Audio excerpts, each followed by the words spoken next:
Hello everyone, welcome to Aspirants Edesam. Aspirants Edesam এটা নতুন সেশনৰ সৈতে আপোনালোকক স্বাগতম জনাইছো। আজি আমি ডিসকাস কৰিব ওলাইছো আসাম পলিটিৰ দ্বিতীয়টো পাৰ্ট আৰু এই পাৰ্টটোৰ জৰিয়তে আপোনালোকৰ সম্পূৰ্ণ অসমৰ পলিটি শেষ হৈ যাব। ঠিক আছে, ইয়াৰ পিছত আৰু আপোনালোকে অসমৰ পলিটিৰ কাৰণে বেলেগ কতো একো পঢ়িব নালাগে। ইয়াতে মই গোটেইখিনি কভাৰ কৰি দিছো, যিমান টাফ লেভেলৰ হওক, যিমান ইজি লেভেলৰ হওক, MCQ যিমানখিনি আহিব সকলোখিনি এই ক্লাছবিলাকৰ পৰা আপোনালোকৰ কভাৰ হৈ যাব। ঠিক আছে, গতিকে পলম নকৰি আৰম্ভ কৰিছো আজিৰ সেশন। এটা প্ৰথমতে আমি গম পাব লাগিব অসমখন কেনেকৈ মানে গঠন হৈছিল। ঠিক আছে, যেতিয়া ইংৰাজসকলে আমাৰ ভাৰতবৰ্ষত শাসন কৰি আছিল তেতিয়া আমাৰ গোটেই ভাৰতবৰ্ষখনৰ ৰাজ্যবিলাকক দুটা ভাগত ভাগ কৰি লৈছিল। এটা আছিলে প্ৰভিন্স, য'ত তেওঁলোকৰ ভাইচৰয় শাসন কৰিছিল। ঠিক আছে, ভাইচৰয় তেওঁলোকৰ গভৰ্ণৰৰ জৰিয়তে শাসন কৰিছিল। আৰু এখন আছিলে প্ৰিন্সলি ষ্টেট, য'ত তাৰে স্থানীয় ৰজাবিলাকে শাসন কৰিছিল। ঠিক আছে, স্থানীয় ৰজাবিলাকে শাসন কৰিছিল। কিন্তু আল্টিমেটলি এই প্ৰিন্সলি ষ্টেটখনো ব্ৰিটিছৰ আণ্ডাৰতে আছিল, খালি ইয়াতে তেওঁলোকে ডাইৰেক্টলি অকুপাই কৰিব ইচ্ছা কৰা নাছিল। ঠিক আছে, আৰু প্ৰভিন্সবিলাকত গভৰ্ণৰৰ জৰিয়তে ভাইচৰয়ে ডাইৰেক্টলি শাসন কৰিছিল। ঠিক আছে, তাৰপিছত 1950 চনত যেতিয়া আমাৰ কনষ্টিটিউশ্যনখন লাগু হ'ল, ঠিক আছে, কনষ্টিটিউশ্যন লাগু হোৱাৰ পিছত আমাৰ গোটেই ষ্টেটবিলাকক তিনিটা ভাগত ভাগ কৰা হ'ল, A, B আৰু C। এতিয়া আপোনালোকে এইটো কেতিয়াও ভুল নকৰিব যে গোটেই ইণ্ডিয়াৰ কোনকেইখন ষ্টেট ক'ত আছে ইমানখিনি মনত ৰাখিব নাযাব। আপোনালোকে খালি মনত ৰাখিব যিবিলাক ৰাজ্যৰ ইলেক্টেড লেজিসলেটিভ এছেম্বলি আছে, বা অসমীয়াত যদি আমি ক'বলৈ যাওঁ যিবিলাক প্ৰদেশত নিৰ্বাচিত বিধানসভা আছিল তাকে তেওঁলোকে এই A শ্ৰেণীটোত ৰাখিছিল। ঠিক আছে, আৰু সেই অনুসৰি অসমখনো আছিলে আমাৰ A শ্ৰেণীৰ অন্তৰ্ভুক্ত আছিল। ঠিক আছে, এতিয়া এইটো আপোনালোকে বিশেষকৈ মনত ৰাখিব। লগতে আন্দামান আৰু নিকোবৰ আছিলে B শ্ৰেণীৰ অন্তৰ্গত। বাকী আপোনালোকে একো মনত ৰাখিব নালাগে, কাৰণ এইটো এটা সময়ত উঠাইও দিয়া হৈছিলে। ঠিক আছে, গতিকে এইখিনি মনত ৰাখিলে আপোনালোকৰ চাফিচিয়েণ্ট। অ'কে, তাৰপাছত 1959 চনত এই গোটেই ছিষ্টেমটো সলনি কৰি পেলাই আমাৰ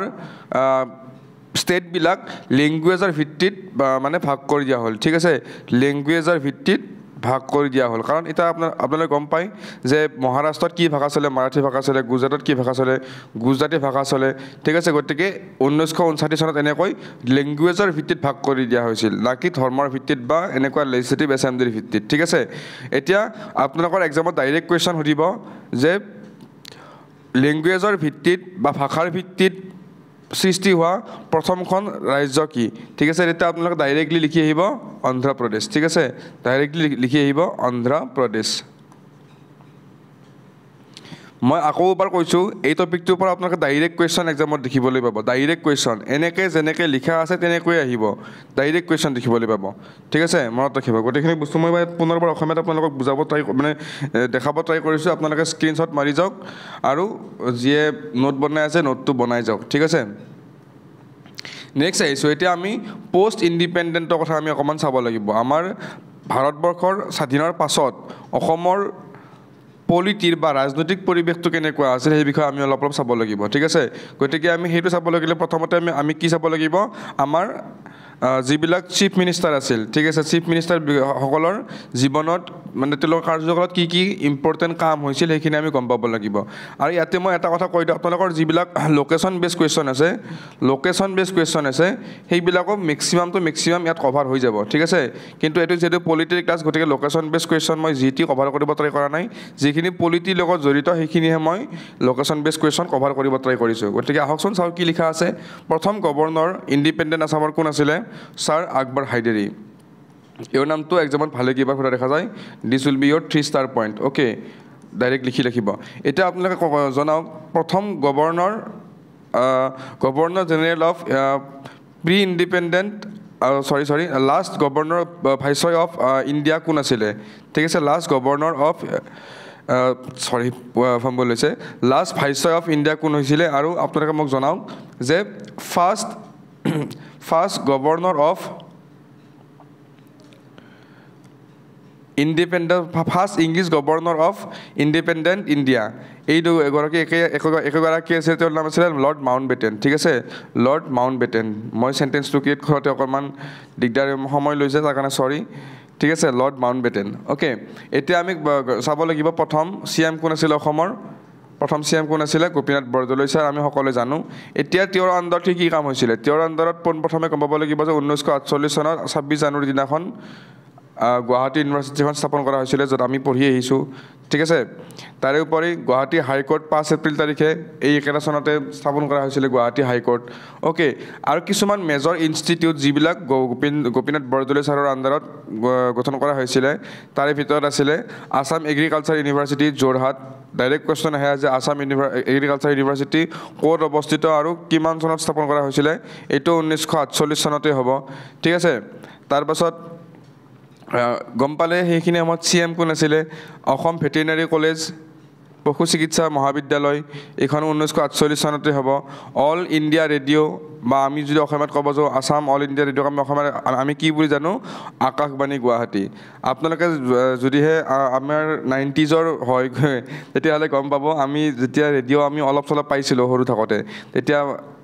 এই নামটো শুনিয়ে ভাল লাগে এয়া আকাশবাণী গুৱাহাটী তো এই নামটো কোনে দিছিলে ৰবীন্দ্ৰনাথ টেগুৰে দিছিলে ঠিক আছে মনত ৰাখিব এডুকেশ্যন এক্সামত ভালে কেইবাৰ সোধা দেখা গৈছে তাৰপাছত তেওঁৰ সময়তে অসম আয়ুৰ্বেদিক কলেজ স্থাপন কৰা হৈছিলে গুৱাহাটীত ঠিক আছে শিলিগুৰি আসাম ৰোড মানে পোনপ্ৰথমবাৰৰ কাৰণে অসমক বাকী দেশবিলাকৰ বাকী ৰাজ্যবিলাকৰ সৈতে কানেক্ট কৰিবৰ কাৰণে অসম আৰু শিলিগুৰিৰ মাজত মানে স্থলপথেৰে মানে কানেকশ্যন আৰম্ভ হৈছিলে প্ৰথম ৰেল কানেকশ্যন আৰম্ভ হৈছিলে 26 জানুৱাৰী 1950 তেওঁৰ কাৰ্যকালতে তাৰপাছত সেই সময়তে 26 জানুৱাৰীতে তেওঁৰ মৃত্যু হয় তাৰপাছত তেওঁৰ পিছত কাৰ্যভাৰ কোনে গ্ৰহণ কৰে বিষ্ণুৰাম মেধি ছাৰে ঠিক আছে গোটেইখিনি বস্তু মই অসমত দি দিছোঁ আপোনালোকে এবাৰ চাই যাব আৰু স্ক্ৰীনশ্বটটো মাৰি লৈ যাব তাৰপাছত আহিব আমাৰ সকলোৰে শ্ৰদ্ধাৰ বিষ্ণুৰাম মেধি ঠিক আছে 1950 চনত যেতিয়া গোপীনাথ বৰদলৈৰ মৃত্যু হয় তেতিয়া আমাৰ অসমৰ CM হিচাপে কোন নিযুক্ত হয় বিষ্ণুৰাম মেধি তেওঁৰ সময়ৰ কিছুমান ইম্পৰ্টেণ্ট ইভেণ্ট হৈছে তেওঁৰ সময়ত প্ৰথম 5-year প্লেন আহিছিলে পঞ্চবাৰ্ষিক পৰিকল্পনা যাক আমি অসমত ক'ব পাৰোঁ পঞ্চবাৰ্ষিক পৰিকল্পনা প্ৰথমবাৰৰ কাৰণে আহিছিলে তাৰপাছত তেওঁৰ সময়তে 1952 চনত পোনপ্ৰথমবাৰৰ কাৰণে আমাৰ জেনেৰেল ইলেকশ্যন বা লেজিছলেটিভ এছেম্বলিৰ ইলেকশ্যন হৈছিলে তাৰপাছত প্ৰথম অন্ধ ইউনিভাৰ্চিটি বা ব্লাইণ্ড ইউনিভাৰ্চিটি ওকে মানে যিবিলাক আমাৰ অন্ধ আমাৰ মানুহ আছে আমাৰ তেওঁলোকক শিক্ষাৰ কাৰণে ব্লাইণ্ড ইউনিভাৰ্চিটি 1955 চনত স্থাপন কৰা হৈছিলে ঠিক আছে মনত ৰাখিব first engineering college establish was in Guwahati আমাৰ গুৱাহাটী ইঞ্জিনিয়াৰিং কলেজখন 1955 চনত ঠিক আছে মনত ৰাখিব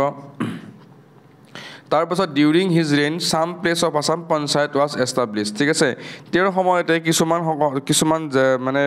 অসমৰ কিছুমান জেগাত পঞ্চায়তৰ কাম কাজো আৰম্ভ হৈছিল ঠিক আছে পঞ্চায়তৰ কাম কাজো আৰম্ভ হৈছিল এইটো একেলগে আপোনালোকে মনত ৰাখিব ঠিক আছে তাৰপাছত লিখা আছে he became the governor of Madras very very important direct question সোধে মই নিজেই মক টেষ্টতো এই কুৱেশ্যনটো দিছোঁ চৰি ক'ব নালাগিছিল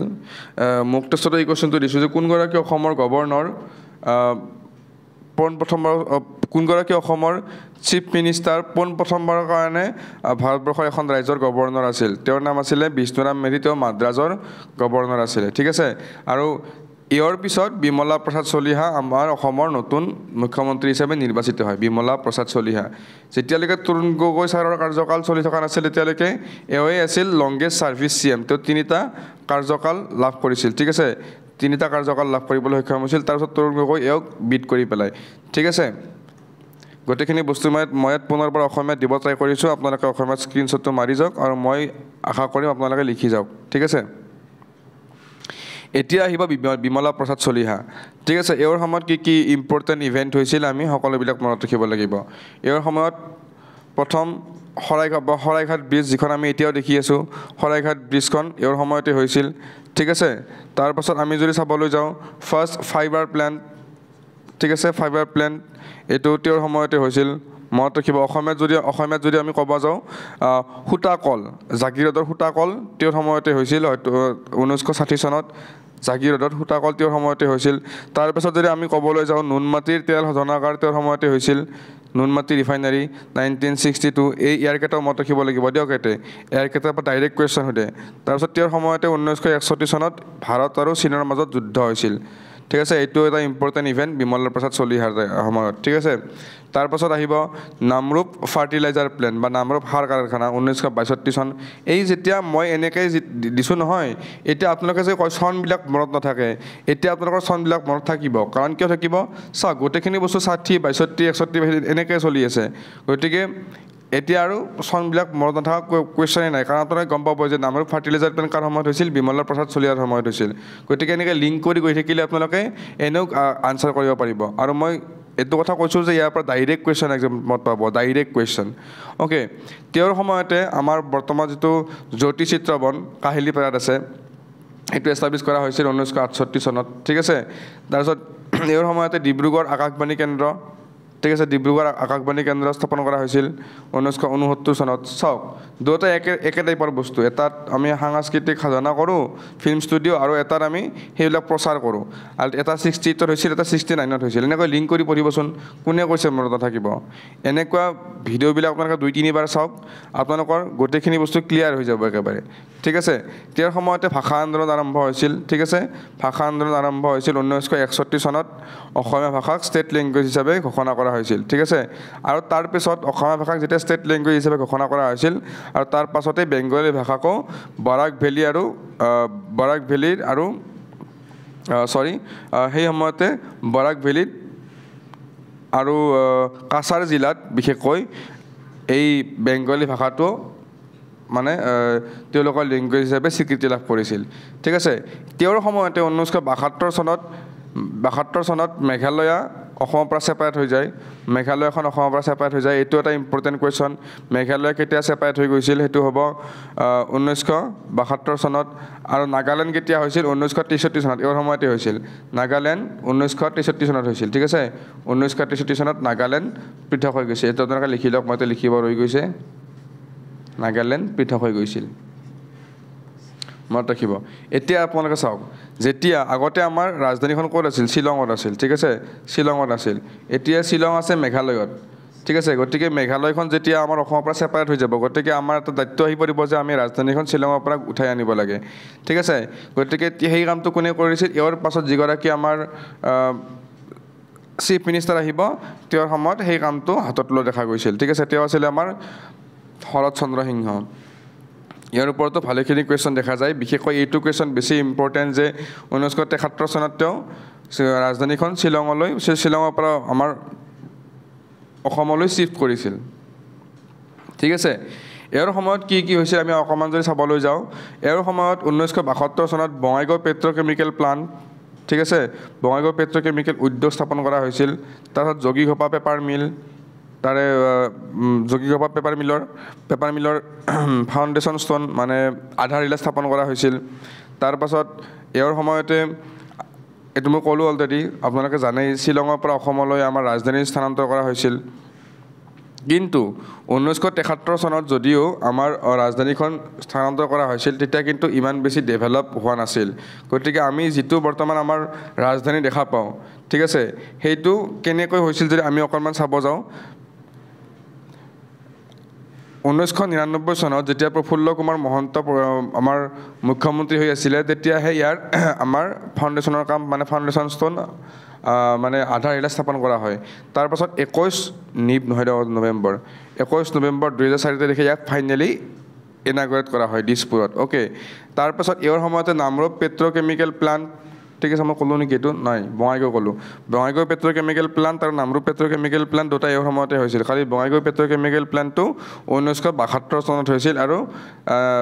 নামৰূপ পেট্ৰ'কেমিকেল প্লাণ্টটো আপোনালোকৰ 1975 চনত হৈছিল ঠিক আছে ইয়াৰ সময়তে 1975 চনৰ 26 জুনত নেশ্যনেল ইমাৰ্জেঞ্চি ডিক্লেয়াৰ কৰা হৈছিল ঠিক আছে নেশ্যনেল ইমাৰ্জেঞ্চি ডিক্লেয়াৰ কৰা হৈছিল এইটো এটা ইম্পৰ্টেণ্ট কুৱেশ্যন আপোনালোকে একদম মনত ৰাখিব ঠিক আছে এতিয়া আপোনালোকে যদিহে জানে কমেণ্ট ছেকশ্যনত জনাব যে নেশ্যনেল ইমাৰ্জেঞ্চি ইয়াৰ সময়ত কিয় ডিক্লেয়াৰ কৰা হৈছিল অতিকৈ ইম্পৰ্টেণ্ট জানিব লাগে এইবিলাক কথা আৰু মই এইটো কথা কওঁ যে এই ক্লাছটো যদি আপোনালোকে কৰি আছে আপোনালোকৰ যিকোনো গভৰ্ণমেণ্ট এক্সামতে এই ক্লাছটো কামত আহিব তাৰে উপৰি যদি কোনোবা এনেকুৱা মানুহ আছে যে গভৰ্ণমেণ্ট এক্সাম নিদিয়েও তেওঁ এইটো ক্লাছটো চাব লাগে কাৰণ অসমৰ বিষয়ে ইয়াত আমি গোটেইখিনি কভাৰ কৰিছোঁ নিজৰ জন্মস্থানটোৰ বিষয়ে এটলিষ্ট আমি এইখিনি বস্তু জানিবই লাগে ঠিক আছে এও বঙাইগাঁও ৰিফাইনাৰীৰ মানে কি হয় তেওঁ আৰম্ভ কৰাৰ কাৰণে তেওঁ এটা ইনিচিয়েটিভ লৈছিল বঙাইগাঁও ৰিফাইনাৰী এতিয়া আপোনালোকে কমেণ্ট ছেকশ্যনত মোক জনাওক বঙাইগাঁও ৰিফাইনাৰী কিমান চনত স্থাপন কৰা হৈছিল ঠিক আছে এতিয়া চাওক বঙাইগাঁও ৰিফাইনাৰী বঙাইগাঁৱত খুলিব লগা কি হ'ল তাততো তেল নাপায় গতিকে বঙাইগাঁও ৰিফাইনাৰী কিয় তাতে এষ্টাব্লিছ কৰা হ'ল ঠিক আছে কেতিয়াবা প্ৰশ্ন আহিছেনে আমি ৰিফাইনাৰী এটা ক'ত বনাব ট্ৰাই কৰোঁ য'ৰ পৰা আমাৰ মানে আমাৰ তেল ড্ৰিল কৰিব পাৰোঁ কিন্তু বঙাইগাঁও ৰিফাইনাৰীত কোনো ধৰণৰ তেল নোলায় কিন্তু ইয়াৰে উদ্দেশ্যটো আছিলে এতিয়া চাওক আপোনালোকৰ চহৰত যদি কাইলৈ সাপোজ এনেকুৱা এখন চহৰ আছে য'ত মানে ইমান বেছি ডেভেলপ নহয় কিন্তু যদি এটা ৰিফাইনাৰী বা ডাঙৰ উদ্যোগ এটা বহাই দিয়া যায় তেতিয়া তাতে মানুহবিলাক যায় নতুন নতুন এমপ্লয়মেণ্ট আহে মানুহৰ ষ্টেণ্ডাৰ্ড অফ লিভিংটো হাই হৈ যায় যেনেকৈ এতিয়া গুৱাহাটীৰ মানুহৰ ষ্টেণ্ডাৰ্ড অফ লিভিংটো comparatively better than village level okay তো তেনেকুৱা হয় যে গোটেই আমাৰ অসমখনৰ সামগ্ৰিক উন্নতিৰ কাৰণে সামগ্ৰিক ডেভেলপমেণ্টৰ কাৰণে বঙাইগাঁও ৰিফাইনাৰীটো স্থাপন কৰা হৈছিল যাতে বঙাইগাঁও অঞ্চলৰো মানে গোটেই অঞ্চলটোৰ এটা ডেভেলপমেণ্ট কৰিব পৰা যায় ঠিক আছে সেইকাৰণে বঙাইগাঁও ৰিফাইনাৰী স্থাপন কৰা হৈছিল মই আকৌ কৈছোঁ যদিহে আপোনালোকে জানে কমেণ্ট ছেকশ্যনত জনাওক যে বঙাইগাঁও ৰিফাইনাৰী কিমান চনত স্থাপন কৰা হৈছিল ইম্পৰ্টেণ্ট কুৱেশ্যন মই ইয়াত নিদিয়া এটাই কথা এইবিলাক ইজি বস্তু হয় গতিকে কিছুমান বস্তু আপোনালোকে নিজেও চাই ল'ব লাগে ঠিক আছে কিছুমান বস্তু নিজেও চাই ল'ব লাগে দৰকাৰী হয় সেইটো বস্তু তেতিয়াহে লিংক হৈ থাকিব পাৰিব আপোনালোকে গোটেইখিনি বস্তু মই অসমীয়াত পুনৰবাৰ দিব ট্ৰাই কৰিছোঁ আপোনালোকে যে লিখি আছে লিখি লওক যে স্ক্ৰীনশ্বট মাৰি আছে স্ক্ৰীনশ্বট মাৰি লওক অ'কে এতিয়া ইয়াৰ পিছত আহিব প্ৰথম নন কংগ্ৰেছ গভৰ্ণমেণ্ট ঠিক আছে যেতিয়া নেশ্যনেল ইমাৰ্জেঞ্চি শেষ হ'ল তেতিয়া কি হয় আপোনালোকৰ ফ্ৰেছ ইলেকশ্যন হয় আৰু সেই ফ্ৰেছ ইলেকশ্যনত আমাৰ যিখন কংগ্ৰেছ গভৰ্ণমেণ্ট আছিল তাৰে তেওঁলোকৰ প্ৰতি মানুহবিলাকৰ অফেণ্ডেড হৈ থাকে যাৰ কাৰণে প্ৰথমবাৰৰ কাৰণে অসমত নন কংগ্ৰেছ গভৰ্ণমেণ্ট আৰম্ভ হয় আৰু তাৰে আমাৰ CM কোন আছিলে তাৰে CM আছিলে আমাৰ সন্মানীয় গোলাপ বৰবৰা ঠিক আছে তেওঁ কোনটো পাৰ্টিৰ পৰা জয়ী হৈছিলে সেইটো হৈছে জনতা দল এইটো কথা আপোনালোকক এক্সামত সোধে আৰু গোলাপ বৰবৰা নামটো আপোনালোকক সোধে ঠিক আছে গোলাপ বৰবৰা তাৰপাছত তেওঁৱে আছিল আমাৰ স্বাধীন অসমৰ প্ৰথমগৰাকী বা স্বাধীন অসমৰ নহয় অসমৰ প্ৰথমগৰাকী নন কংগ্ৰেছ বা অকংগ্ৰেছী মুখ্যমন্ত্ৰী অ'কে মনত ৰাখিব তাৰপিছত গোলাপ বৰবৰা বহু সময় মুখ্যমন্ত্ৰী হৈ থাকিব নোৱাৰিলে গোলাপ বৰবৰাৰ পিছত 2 বছৰ পাছতে 1979 চনতে যোগেন হাজৰিকাই অসমৰ মুখ্যমন্ত্ৰীৰ পদটো লাভ কৰে ঠিক আছে তাৰপাছত কি হয় যোগেন হাজৰিকাৰ সময়তে অসমত কি হয় 1979ত কি হৈছিল আমাৰ অসম আন্দোলন হৈছিল ঠিক আছে অসম আন্দোলনৰ কথা মই লাষ্ট ক্লাছত ভালকৈ বুজাই দিছোঁ ঠিক আছে অসম আন্দোলনৰ কথা মই লাষ্ট ক্লাছত ভালকৈ বুজাই দিছোঁ গতিকে আপোনালোকে যদি চোৱা নাই ভিডিঅ'টো কাইণ্ডলি এবাৰ চাই যাব তাৰ পৰা এক্সামত কুৱেশ্যন পাব ঠিক আছে অসম মুভমেণ্ট তেওঁৰ সময়তে আৰম্ভ হৈছিল আৰু সেইকাৰণে তেওঁৰ সময়ত প্ৰেচিডেণ্ট ৰুল ইম্প'জ কৰা হৈছিল আৰু দিছ was the first president rule in Assam okay গতিকে ইয়াৰ নামটো সেইকাৰণে ইম্পৰ্টেণ্ট হয় যে প্ৰথম যেতিয়া প্ৰেচিডেণ্ট ৰুল হৈছিল বা 1979ত যেতিয়া 1970ত যেতিয়া প্ৰেচিডেণ্ট ৰুল হৈছিল তেতিয়া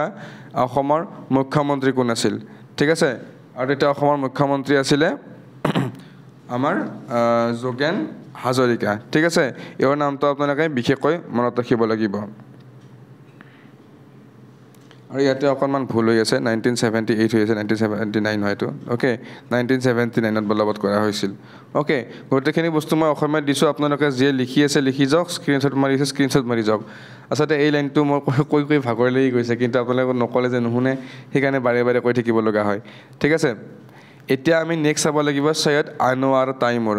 এওঁৰ নামটো বহুত বেছি important because she was the first and only women chief minister of Assam okay গতিকে এওঁৰ নামটো আমি বিশেষকৈ মনত ৰাখিব লাগিব আৰু এওঁ কিমান চনত আমাৰ মুখ্যমন্ত্ৰী হৈছিল 1890ত after the end of first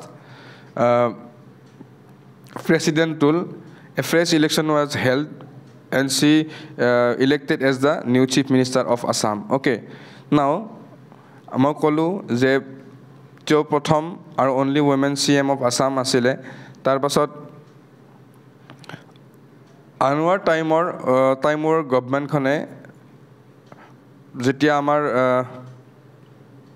মানে নো কনফিডেন্স মোশ্যন পাছ হৈছিলে তেওঁৰ সময়ত নো কনফিডেন্স মোশ্যন পাছ হৈছিলে তেওঁলোকে সংখ্যাগৰিষ্ঠতা লাভ কৰিবলৈ সক্ষম হোৱা নাছিলে আৰু সেইকাৰণে প্ৰেচিডেণ্ট ৰুল দ্বিতীয়বাৰৰ কাৰণে অসমত ইম্প'জ কৰা হৈছিলে আৰু সেইটো কেতিয়া হৈছিলে 1981ত ঠিক আছে 1981 দ্বিতীয়বাৰৰ কাৰণে প্ৰেচিডেণ্ট ৰুল ইম্প'জ কৰা হৈছিলে ঠিক আছে তাৰপাছত 1982 চনত কেশৱ চন্দ্ৰ গগৈ অসমৰ মুখ্যমন্ত্ৰী হয় ঠিক আছে তাৰপাছত এইটো মই লিখিছোঁ ইয়াতে এওঁৰ সময়ত আকৌ নো কনফিডেন্স মোশ্যন পাছ হৈছিলে after passing of no confidence motion again president rule was imposed in Assam for a third time in 1982 এতিয়া আপোনালোকে এটা বস্তু গম পায় যে সেইখিনি সময়ৰ অসমৰ যেটো পলিটিক্যাল সিনাৰিও আছে এটো বহুত কন্ট্ৰভাৰ্সিয়াল আছিল বা বহুত প্ৰবলেম হৈ আছিল তাতে নো কনফিডেন্স মোশ্যন পাছ হয় অসম আন্দোলন ভাষা আন্দোলন বহুত কিবা কিবি ঘটি আছিল গতিকে সেইটো পাৰ্সপেক্টিভত এই টপিক বিলাকৰ পৰা কোৱেশ্চন ভালেখিনি চান্সেছ আমি দেখা পাওঁ ঠিক আছে গতিকে আপোনালোকৰ ক্লাছবিলাক কৰি যাওক ভালকৈ তাৰপিছত লিখা আছে 1983 যেতিয়া ইণ্ডিয়া সেইফালে ৱৰ্ল্ড কাপ খেলি আছিল আৰু এইফালে অসমত নতুন ইলেকশ্যন চলি আছিল ঠিক আছে এইখিনি সময়তে আমাৰ কি আৰম্ভ হৈছিলে কাৰণ 79ত যেতিয়া অসম আন্দোলন আৰম্ভ হৈছিল এইখিনি 83 সময়লৈকে আমাৰ মানুহবিলাকে এটো বস্তু গম পাইছিল যে আমি নতুন ইলেকশ্যন হ'ব নিদিও কাৰণ আমাৰ অসম আন্দোলনৰ মেইন উদ্দেশ্যটো কি আছিল যে আমাৰ বিদেশী বহিষ্কাৰ ঠিক আছে বিদেশী বহিষ্কাৰ গতিকে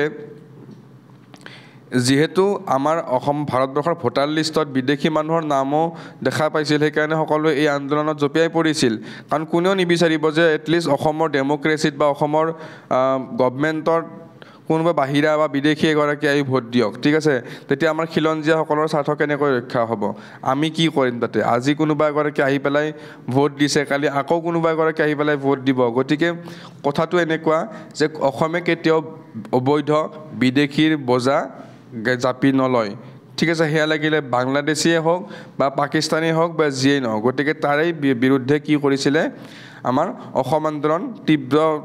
তীব্ৰ হৈ উঠিছিলে আৰু 1983 যেতিয়া অসমত বিধানসভা নিৰ্বাচন অনুষ্ঠিত হয় তেতিয়া আমাৰ এই অসম আন্দোলন বহুত বেছি মানে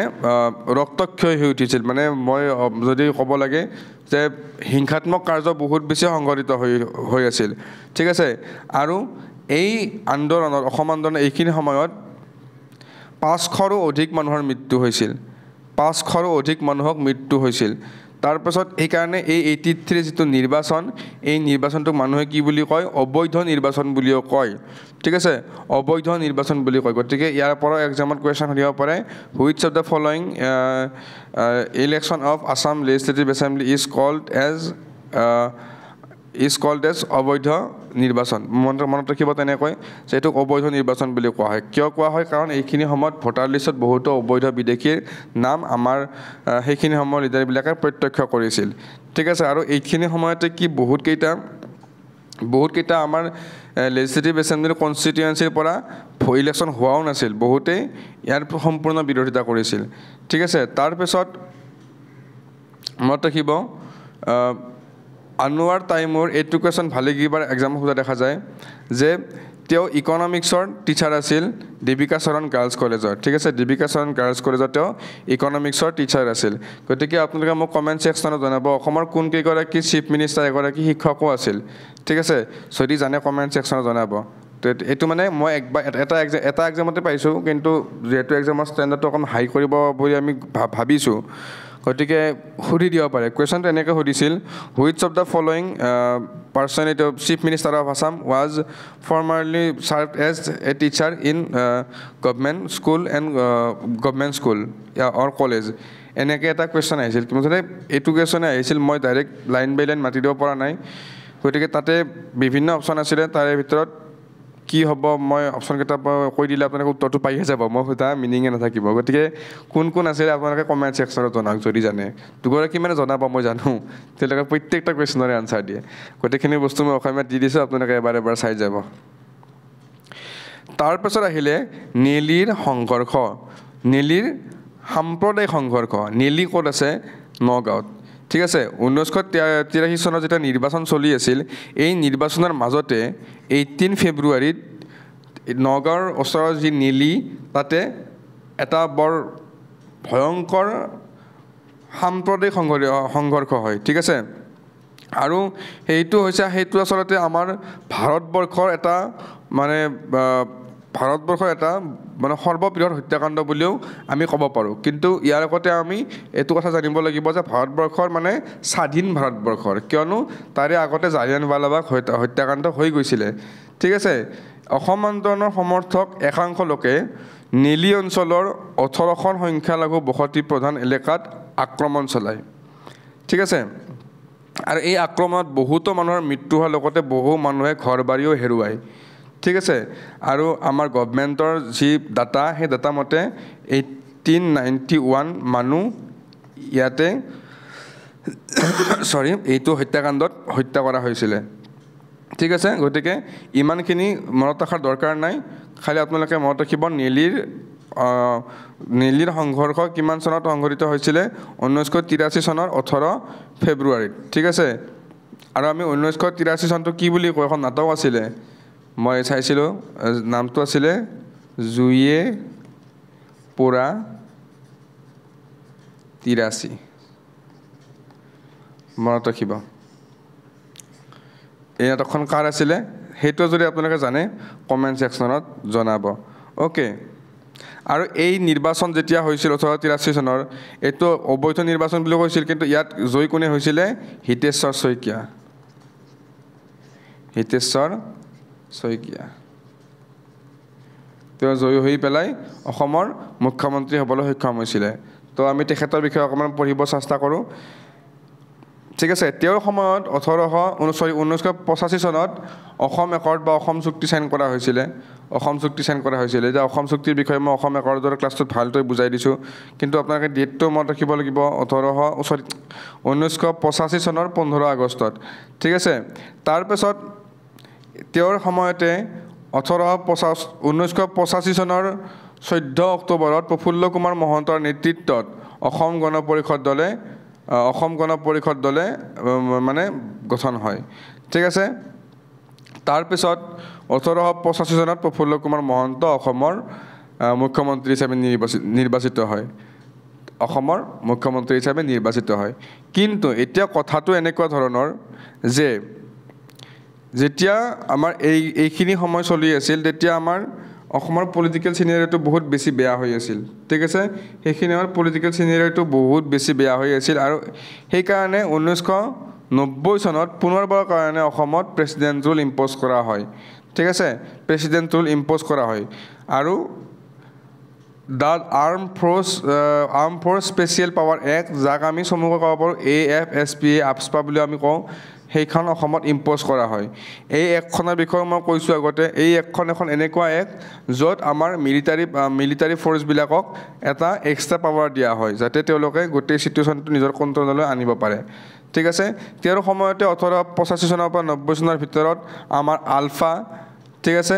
ULFA united liberation front of Assam ULFA form কৰা হয় ঠিক আছে মনত ৰাখিব এটা উগ্ৰবাদী সংগঠন আলফা ফৰ্ম কৰা হয় তাৰপাছত এই প্ৰেচিডেণ্ট ৰুলৰ পাছত আমাৰ হিতেশ্বৰ শইকীয়া পুনৰবাৰ অসমৰ CM হিচাপে নিৰ্বাচিত হয় এতিয়া চাওক প্ৰথম হিতেশ্বৰ শইকীয়া হৈছিল তাৰপিছত কোন হৈ গ'ল প্ৰফুল্ল কুমাৰ মহন্ত তাৰপিছত কি আহিল প্ৰেচিডেণ্ট ৰুল তাৰপিছত কি হ'ল আকৌ হিতেশ্বৰ শইকীয়া অসমৰ মুখ্যমন্ত্ৰী হিচাপে নিৰ্বাচিত হয় ঠিক আছে মনত ৰাখিব তাৰপিছত তেওঁৰ সময়তে 20 ফেব্ৰুৱাৰীত 1993 চনত বড়ো একৰ্ড চাইন কৰা হৈছিল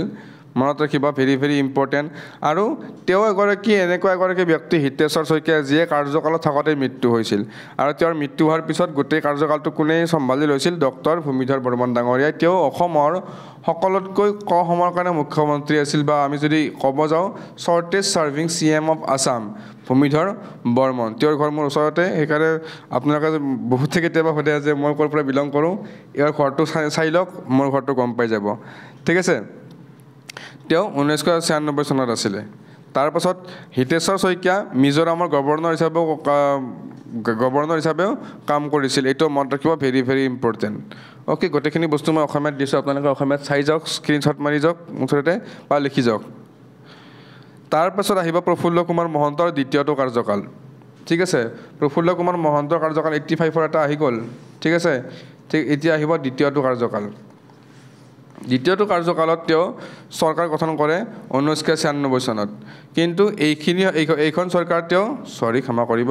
এইখন চৰকাৰ অকল AGP দলৰ চৰকাৰ নাছিলে এইখন এখন মিত্ৰজোঁটৰ চৰকাৰ আছিলে বা আমি যদি অসমত ক'ব যাওঁ মৰ্চা চৰকাৰ আছিলে চ' AGP SDC UPPA CPIM আৰু CPI ঠিক আছে এই গোটেইকেইটা সংগঠন লগ হৈ পেলাই এখন চৰকাৰ গঠন হৈছিল আৰু এইখন হৈছে আমাৰ স্বাধীন অসমৰ প্ৰথমখন মৰ্চা চৰকাৰ ঠিক আছে প্ৰথমখন মৰ্চা চৰকাৰ তাৰপাছত প্ৰফুল্ল কুমাৰ মহন্ত ইয়াৰে মুখ্যমন্ত্ৰী হৈছিল গতিকে ইয়াৰ বিষয়ে এইখিনি গম পালে সাফিচিয়েণ্ট হ'ব আৰু বিশেষ গম পাব নালাগে তাৰপাছত আমি যদি চাব যাওঁ প্ৰফুল্ল কুমাৰ মহন্তৰ পাছত মুখ্যমন্ত্ৰী কোন হৈছিল আমাৰ সকলোৰে পৰিচিত তৰুণ গগৈ ছাৰ যাক আমি সৰুতে আমাৰ 90s যিবিলাক আমি 90s কিডছবিলাক আমি সকলোৱে এটা বস্তু কওঁ যে অসমৰ মুখ্যমন্ত্ৰী কোন তৰুণ গগৈ আমাৰ বেলেগ মুখতে নাই এতিয়াও আমাৰ কেতিয়াবা ভুল হয় যে অসমৰ মুখ্যমন্ত্ৰী কোন হিমন্ত বিশ্ব শৰ্মা বুলি আমি ক'ব লাগিলে ঠিক আছে এইটো কোনো বেয়া পোৱা কথা নহয় বহুত বছৰ শুনিলোঁ ন সৰুতে যিখিনি সময়ত আমাৰ ব্ৰেইনবিলাক ডেভেলপ হৈছিল তেতিয়া শুনিলোঁ গতিকে তেনেকৈ মনত থাকি গ'ল অ'কে তাৰপাছত তেওঁৰ সময়তে 2005 চনত ইউনাইটেড ডেম'ক্ৰেটিক ফ্ৰণ্ট আছাম ইয়াৰ শ্বৰ্ট ফৰ্মটো কি AIUDF ঠিক আছে AIUDF এইটো সংস্থা ফৰ্ম কৰা গ'ল ঠিক আছে 2005 চনত মনত ৰাখিব গতিকে এইখিনি বস্তু আপোনালোকৰ কাৰণে বহুত বেছি ইম্পৰ্টেণ্ট হ'ব তাৰপাছত আমি পঢ়িব লাগিব চিটিজেনশ্বিপ এমেণ্ডমেণ্ট বিল 2019 চনত আমাৰ যিখন বিলে বহুত একদম গোটেই অসমখন জোকাৰি গৈছিল সেইখন বিলৰ বিৰুদ্ধে আমি কিছু কথা পঢ়িব লাগিব যাৰ নাম আছিলে চিটিজেনশ্বিপ এমেণ্ডমেণ্ট বিল অ'কে আমি যদি চিটিজেনশ্বিপ এমেণ্ডমেণ্ট বিলৰ কথা ক'বলৈ যাওঁ তেতিয়া আমি পোনপ্ৰথমে জানিব লাগিব আমাৰ যেতিয়া 2014 চনত বহুত সময়ৰ পিছত ভাৰতবৰ্ষত NDA চৰকাৰ আহিছিল BJP মিত্ৰজোঁটৰ NDA চৰকাৰখন আহিছিল তেতিয়া তেওঁলোকে ইলেকশ্যনতে প্ৰতিশ্ৰুতি কৰিছিল যে ভাৰতত অবৈধভাৱে যিবিলাক মানুহ বসবাস কৰি আছে যিবিলাক বাংলাদেশ আফগানিস্তান পাকিস্তানৰ পৰা অহা হিন্দু শিখ জৈন পাৰ্চী খ্ৰীষ্টান লোক তেওঁলোকক নাগৰিকত্ব দিয়া হ'ব ঠিক আছে মানে 2014 চনলৈকে যিখিনি মানুহ অসমত বা ভাৰতবৰ্ষত অবৈধভাৱে বসবাস কৰি আছে তেওঁলোক ইলিগেল হয় তেওঁলোকক লিগেল ষ্টেটাছ দিয়া হ'ব গতিকে কেনেকুৱা এটা কথা আমাৰো বেয়া লাগিছিলে সেইখিনি সময়ত আমি যেতিয়া ইউনিভাৰ্চিটিত পঢ়ি আছোঁ অ'কে তো তেনেকুৱা কথা যে অবভিয়াছলি বাহিৰৰ পৰা কোনোবা মানুহ আহি আমাৰ দেশত থাকিব তেওঁলোকক স্বাধীনতা নাগৰিকত্ব দি দিব কোনেনো সহ্য কৰিব ঠিক আছে আৰু এই উদ্দেশ্য আগত ৰাখিয়েই 2016 চনত কেন্দ্ৰীয় চৰকাৰে 1955 চনৰ যিখন নাগৰিকত্ব আইন ঠিক আছে সেইখন এমেণ্ড কৰিবৰ কাৰণে নাগৰিকত্ব সংশোধনী বিধেয়ক 2016খন সংসদত উপস্থাপন কৰিছিল ঠিক আছে আৰু এই আইনখনৰ মতে সেইসকল নাগৰিক যিসকলে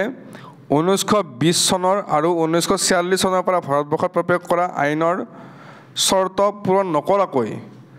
ভাৰতত প্ৰৱেশ কৰি ভাৰতত প্ৰৱেশ কৰিছিল তেওঁলোকক ভাৰতবৰ্ষৰ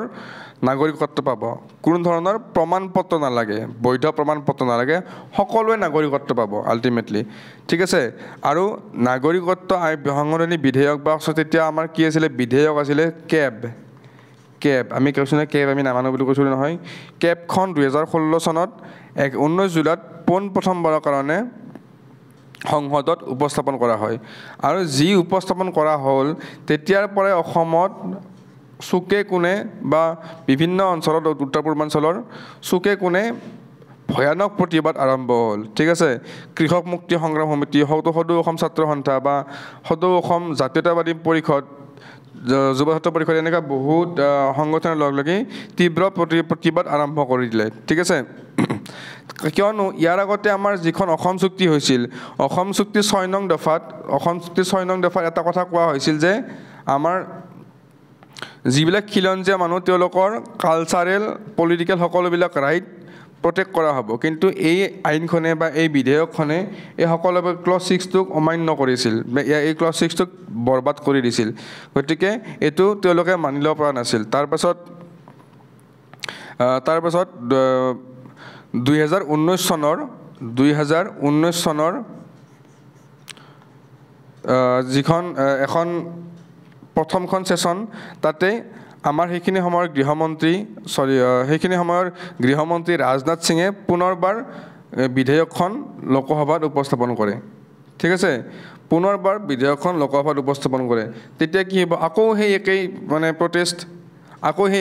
কিন্তু এইবাৰ সেই বিধেয়কখন লোকসভাত পাছ হৈ গ'ল এতিয়া এখন বিধেয়ক বা এখন বিল আইন কেনেকৈ হ'ল প্ৰথমতে লোকসভাত পাছ হ'ব লাগিব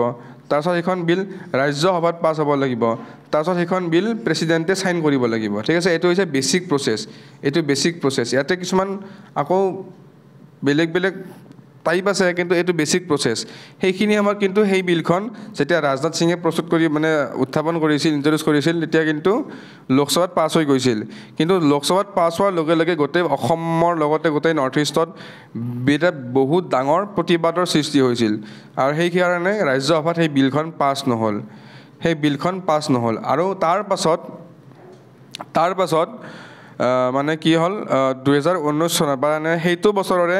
ডিসেম্বৰ মাহত মানে শেষৰখন সেশনত পুনৰ সেইখিনি আমাৰ গৃহমন্ত্ৰী অমিত শাহে পুনৰবাৰ নাগৰিকত্ব সংশোধনী বিধেয়কখন লোকসভাত উত্থাপন কৰে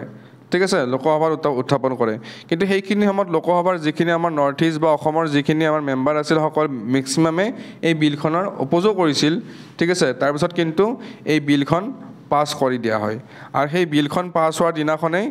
আমাৰ মানে 10 ডিসেম্বৰ দিনাখনে গোটেই উত্তৰ পূৰ্বাঞ্চলত বন্ধ ঘোষণা কৰা হয় প্ৰতিবাদ কৰা হয় বন্ধ ঘোষণা কৰি প্ৰতিবাদ কৰা হয় গতিকে এই বিধেয়কখন আমাৰ কাৰণে বহুত বেছি ইম্পৰ্টেন্ট তাৰপিছত ইয়াৰ প্ৰতিবাদ যেতিয়া কৰা হৈছিল তেতিয়া আপোনালোকে জানে যে কিমান ডাঙৰ প্ৰতিবাদ হৈছিল গোটেই অসমতে সান্ধ্য আইন দি দিয়া হৈছিল কিন্তু কোনেও এই সান্ধ্য আইন মানি চলা নাছিল তাৰপিছত এই বিভিন্ন সময়তে আমাৰ বহুত মানুহৰ ওপৰত পুলিচে অত্যাচাৰ কৰিব বাধ্য হৈছিল আৰু আমাৰ আপোনালোকে সকলোৱে জানে ইণ্টাৰনেট সেৱা বন্ধ কৰি দিছিল ঠিক আছে ইণ্টাৰনেট সেৱা বন্ধ কৰি দিছিল তাৰ পাছতে এই বিলখন লোকসভাত পাছ হয় ঠিক আছে আৰু সেই বছৰ এই বিলখন ৰাজ্যসভাতো পাছ হৈ যায় তাৰ পাছত এই বিলখন যেতিয়া লোকসভাতে পাছ হৈ যায় তেতিয়া ৰাষ্ট্ৰপতিয়ে সাইন কৰিবলৈ বাধ্য হয় আৰু সাইন কৰি দিয়ে সাইন কৰাৰ ফলত গোটেই বিলখন একতলৈ পৰিণত হয় তেতিয়াৰ পৰা আমি কেব বুলি নকয় কা বুলি কওঁ ঠিক আছে তেতিয়া আমি কেব আমি নামানো নহয় তেতিয়া আমি কা আমি নামানো এইটো ধ্বনিৰে গোটেই আমাৰ ভাৰতবৰ্ষখন কঁপি উঠিছিল ঠিক আছে তাৰ পাছত কি হয় এই যেতিয়া কাখন বলবৎ হৈ যায় তেতিয়া তাৰ প্ৰতিবাদত ভালেকেইখন চাগে মোৰ যিমান দূৰ মনত আছে 60খন নে কি আমাৰ সুপ্ৰিম কোৰ্টত আবেদন যায় ঠিক আছে সুপ্ৰিম কোৰ্টত আবেদন যায় যে এই আইনখন বা এই বিলখন মানে আনকনষ্টিটিউচনেল ঠিক আছে নন কনষ্টিটিউচনেল গতিকে সুপ্ৰিম কোৰ্টে তাৰ পাছত যেতিয়ালৈকে পৰৱৰ্তী শুনানি নহয় তেতিয়ালৈকে এই বিলখন ৰদ কৰাই দিয়ে মানে ষ্টে কৰাই দিয়ে আৰু বৰ্তমানলৈকে সেই বিলখনৰ কোনো ধৰণৰ কেনেকুৱা হ'ব কি হ'ব কোনো নীতি নিৰ্দেশনা বা কোনো প্ৰিন্সিপল সেই বিলখনৰ এতিয়ালৈকে মানে ঠিক কৰা হোৱা নাই ঠিক আছে গতিকে আপোনালোকে ইয়াৰ বিষয়ে মই এটা থুলমূল আইডিয়া দিছোঁ আপোনালোকে যদি ভালকৈ শুনিছে তেতিয়ালৈকে মনত ৰৈ গৈছে যদি শুনা নাই ভালকৈ অলপ কিবা যদি কনফিউজন আছে ভিডিঅ'টো প্লিজ অকণমান ৰিৱাইণ্ড কৰি লৈ যাওক এইখিনি বস্তু ভালকৈ শুনি লওক ঠিক আছে এতিয়া আপোনালোকে ইয়াৰ বিষয়ে মনত ৰাখিব লাগিব কি চিটিজেনশ্বিপ এমেণ্ডমেণ্ট বিলখনৰ ফুল নেমটো কি an act further to amend the citizenship act of 1955 এইটো হৈছে ইয়াৰ টাইটেল আছিলে ঠিক আছে লোকসভাত কেতিয়া পাছ হৈছিল 10 ডিচেম্বৰ ৰাজ্যসভাত এদিন পাছতে 11 ডিচেম্বৰ প্ৰেচিডেণ্ট কোন আছিলে সেইখিনি সময়ত ৰামনাথ কোবিন্দ অ'কে অমিত শ্বাহে বিলখন ইন্ট্ৰডিউচ কৰিছিল আৰু প্ৰিন্সিপলবিলাক এতিয়ালৈকে ডিচাইড কৰা হোৱা নাই অ'কে মনত ৰাখিব তাৰ পাছত আমি গম পাব লাগিব কিছুমান ইম্পৰ্টেণ্ট ফেক্ট অসম পলিটিৰ কিছুমান ইম্পৰ্টেণ্ট ফেক্ট যিবিলাক ফেক্ট আপোনালোকক ডাইৰেক্টলি এক্সামত সুধি দিব ডাইৰেক্টলি যেনেকৈ লিখা আছে তেনেকৈ সুধিব ঠিক আছে তাতে আমি গম পাব লাগিব Mahendra Mohan Chaudhuri was the former governor of Punjab Mahendra Mohan Chaudhuri পাঞ্জাৱৰ গভৰ্ণৰ হিচাপে কাৰ্যবাহ কৰিছিল Syed Mohammad Saadullah first premier of Assam এতিয়া আপোনালোকে কমেণ্ট ছেকশ্যনত জনাওক এই প্ৰিমিয়াৰ কোনটো পষ্টক কোৱা হয় যেতিয়া প্ৰিমিয়াৰ বুলি কোৱা হৈছিল এটা পষ্টক সেই কোনটো পষ্টক প্ৰিমিয়াৰ বুলি কোৱা হয় কমেণ্ট ছেকশ্যনত আপোনালোকে জনাওক ইজি হয় মই আপোনালোকে জানিব সেইকাৰণে মই ক'ব ইচ্ছা কৰা নাই ঠিক আছে আৰু সৈয়দ মোহাম্মদ ছাদুল্লাহ গুৱাহাটী মিউনিচিপাল কৰ্পৰেশ্যন বা চমুকৈ GMCৰ প্ৰথম চেয়াৰমেনো আছিলে এইটো মনত ৰাখিব তেওঁ অসমৰ এগৰাকী ব্যক্তি যিয়ে 1928 চনত নাইটহুড পাবলৈ সক্ষম হৈছিলে মই কাৰ কথা কৈ আছোঁ সৈয়দ মোহাম্মদ ছাদুল্লাহ ঠিক আছে মই এখেতৰ বিষয়ে কৈ আছোঁ নাইটহুড পাবলৈ সক্ষম হৈছিলে আৰু প্ৰথম যিখন গভৰ্ণমেণ্ট আমাৰ অসমৰ 1937 চনত তেওঁই ফৰ্ম কৰিছিল ঠিক আছে তেওঁ অসমৰ 3বাৰৰ কাৰণে প্ৰিমিয়াৰ হিচাপে কাৰ্যনিৰ্বাহ কৰিছিল ঠিক আছে আৰু তেওঁ যিখন প্ৰথম গভৰ্ণমেণ্ট ফৰ্ম কৰিছিল সেই গভৰ্ণমেণ্টখন আছিলে এখন কোলিশ্যন গভৰ্ণমেণ্ট বা মিত্ৰজোঁটৰ চৰকাৰ আৰু সেই চৰকাৰখন কাৰ মাজত আছিলে ইউনাইটেড মুছলিম পাৰ্টি আৰু ইণ্ডিয়ান নেশ্যনেল কংগ্ৰেছ ঠিক আছে 1937 চনত ইউনাইটেড মুছলিম পাৰ্টি আৰু ইণ্ডিয়ান নেশ্যনেল কংগ্ৰেছ এই দুয়োটা দলৰ নামে আপোনালোকে ভালকৈ মনত ৰাখিব এইটো নামটো কমন হয় কিন্তু এইটো নামটো 3 ষ্টাৰ পইণ্ট এক্সামত সোধা খুবেই দেখা যায় ঠিক আছে মনত ৰাখিব তাৰ পাছত the all peoples party was formed in 1945 all peoples party 1945 form কৰা হৈছিল হেডকোৱাৰ্টাৰ আছিল যোৰহাটত তাৰপিছত 1945 পাছত গোপীনাথ বৰদলৈ অসমৰ প্ৰিমিয়াৰ হয় তেওঁ দুবাৰকৈ অসমৰ প্ৰিমিয়াৰ হৈছিল মনত ৰাখিব ঠিক আছে এবাৰ 1946 আছিল নেকি মই অকণমান পাহৰিলোঁ 1946 আছিল নেকি চাই ল'ব আৰু এবাৰ তাৰে আগতে আছিল তাৰ পাছত INC form the government in pre independence India in 1938 যেতিয়া 1937ত সৈয়দ মোহাম্মদ ছাদুল্লাই চৰকাৰ গঠন কৰিছিল তেওঁ চৰকাৰখন বহুত সময় নীতিকি পেলাই তেওঁ ৰিজাইন দিয়াৰ ফলত 1938ত পুনৰ ইণ্ডিয়ান নেশ্যনেল কংগ্ৰেছে অকলেই চৰকাৰ গঠন কৰিবলৈ সক্ষম হয় ঠিক আছে গোটেইখিনি বস্তু মই পুনৰবাৰ অসমীয়াতে দিবলৈ ট্ৰাই কৰিছোঁ আপোনালোকে অসমীয়াত চাই ল'ব তাৰ পাছত আহিলে Syed Fazal Ali the former governor of Assam was act as the chief minister of Patna high court Syed Fazal Ali যিগৰাকী অসমৰ আগৰ গভৰ্ণৰ হিচাপে কাৰ্যকালত আছিলে তেওঁ পাটনা হাইকোৰ্টৰ চিফ জাষ্টিছ আছিলে আৰু যিখিনি সময়ত পোনপ্ৰথমবাৰৰ কাৰণে অসমত প্ৰেচিডেণ্ট ৰুল ইম্প'জ কৰা হৈছিলে সেইখিনি সময়ত আমাৰ প্ৰেচিডেণ্ট কোন আছিলে নীলম সঞ্জীৱ ৰেড্ডি ইয়াৰ নামটো very very important this will be your 3 star point okay সুধি দিব পাৰে তাৰ পাছত the headquarter north eastern council was located in Shillong very very important again 3 star point ঠিক আছে তাৰ পাছত Jagdish Mukhi the former governor of Assam was the lieutenant governor of Andaman and Nicobar ঠিক আছে তেওঁ লেফটেনেণ্ট গভৰ্ণৰ হিচাপে কাম কৰিছিলে আন্দামান আৰু নিকোবৰৰ এতিয়া লেফটেনেণ্ট গভৰ্ণৰ কি যিবিলাক আমাৰ ইউনিয়ন টেৰিটৰী আছে সেইবিলাক এডমিনিষ্টাৰ কৰিবলৈ প্ৰেচিডেণ্টৰ কিছুমান ৰিপ্ৰেজেণ্টেটিভ পঠাই দিয়া হয় এটা পষ্টত সেইটোৰ নাম আছে লেফটেনেণ্ট গভৰ্ণৰ ঠিক আছে লেফটেনেণ্ট গভৰ্ণৰ আৰু তেওঁ গোটেই ইউটিখন মানে ইউনিয়ন টেৰিটৰীখন পৰিচালনা কৰাৰ দায়িত্ব তেওঁৰ হাতত থাকে